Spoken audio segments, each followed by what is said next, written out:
আসসালামু আলাইকুম রহমতুল্লাহ বারকাত।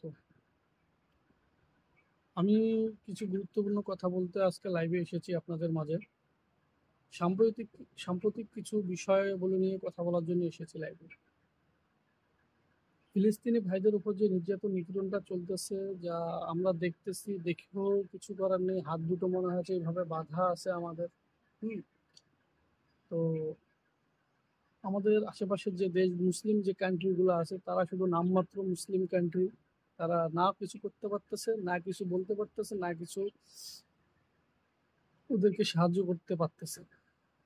আজকে মুসলিম যে বড় বড় কান্ট্রি গুলো, সৌদি আরব, তারপরে তুর্কি, বা তারপরে বলেন কাতার, ইজিপ্ট, তারপরে আপনার না জর্ডান মডান, আরো যে বড় বড় যে মানে ছোট বড় যে মুসলিম যে কান্ট্রি গুলো আছে, আমরা 200 কোটি মুসলমান অলমোস্ট সারা বিশ্বে, তারা সবাই আবাবিলের জন্য অপেক্ষা করতেছে। তো সবাই ইতিমধ্যে তো দেখলাম সোশ্যাল মিডিয়ায় ভাইরাল হয়ে গেছে যে আমরা আবাবিলের জন্য অপেক্ষা করতেছি।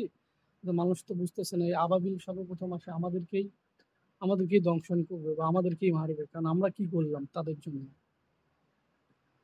তো আমরা আল্লাহর কাছে কি করব বলেন, আমাদের কি করণীয় আছে? বাংলাদেশ তো এখন ওই পর্যায়ে যায়নি যে আপনার ওই ইসরায়েলে যা ওদের সাথে ইয়া করবে।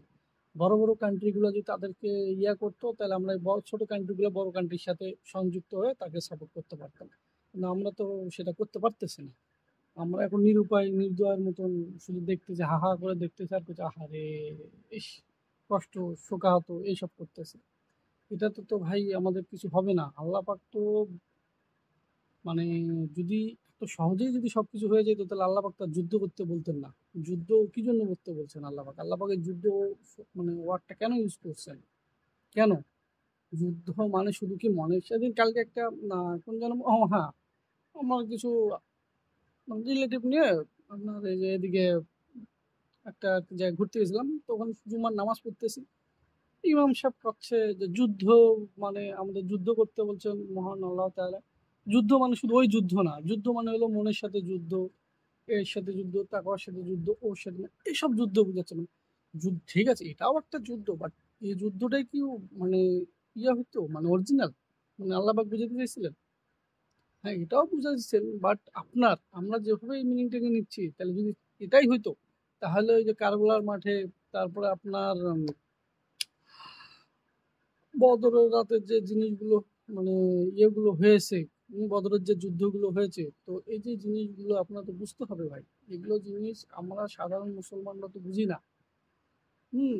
তো এগুলো এমনি এমনি আসে নাই, এমনি এমনি হয় নাই। আপনি এই আজকে ইমাম সাহেব বলতেছেন মনের সাথে যুদ্ধ, আরে ভাই ওদিকে তোমার ফিলিস্তিনি ভাইকে মারে ফেলতেছে, ফিলিস্তিনি ভাইকে, আর আপনি এদিকে সেই মসজিদের ইমাম ইয়াতে দাঁড়াই আপনি বলতেছেন যে ভাই এই যুদ্ধ মানে শুধু ওই যুদ্ধ না, মনের সাথে যুদ্ধ বোঝানো হয়েছে, এ বোঝানো হয়েছে, ও বোঝানো হয়েছে। ভাই ভাই, ইসলাম এত সহজ না, আবার ইসলাম এত কঠিনও না ভাই।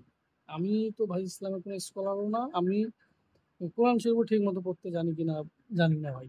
বর্তমানে এখন যে পরিস্থিতি, আমার এইসব বিষয় নিয়ে কথা বলার কোনো মানে ন্যূনতম যোগ্যতা পর্যন্ত আমার নাই ভাই। কিন্তু আমি কথা বলতেছি কারণ আমি দেখতেছি আমার ভাইরা মরতেছে, আমি কিছু করতে পারতেছি না। আমার হৃদয় বিদারক দৃশ্যগুলো দেখে, হৃদয় বিদারক ভাবে আমি মানে হৃদয় আমার কাঁপন সৃষ্টি হয়ে যাচ্ছে। এগুলো কি হচ্ছে ভাই? আমার মুসলমান কান্ট্রি হয়ে কি করতেছি আমরা?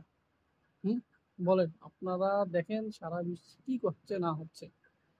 তো ভাই আমার কাছে, আপনাদের কাছে এই গুরুত্বপূর্ণ মানে কথাটুকু বলা আসার কারণ হলো ভাই, আমরা চাই আল্লাহর কাছে সবাই দোয়া করেন, আল্লাহ যেন ফিলিস্তিনি ভাইদেরকে রক্ষা করেন এবং যে তাদেরকে হেফাজত করেন। হ্যাঁ, তার মুসলমান যতগুলো কান্ট্রি সব দিন একত্রিত হয়ে ইসরায়েলের বিরুদ্ধে যেন যুদ্ধ ঘোষণা করতে পারেন। হুম। তো এই সবার কাছে এটা আকুল অনুরোধ। আপনারা সবাই দোয়া করবেন, প্রত্যেকটা নামাজে প্রত্যেকটা রাকাতে আল্লাহর কাছে দোয়া করবেন যেন আল্লাহ তাদের জন্য হেফাজত হেদায়ত, তাদেরকে জন্য হেফাজত করেন এবং তাদেরকে জন্য এই যুদ্ধ পরিস্থিতি থেকে মুক্ত করে দেন ফিলিস্তিনি ভাইদেরকে।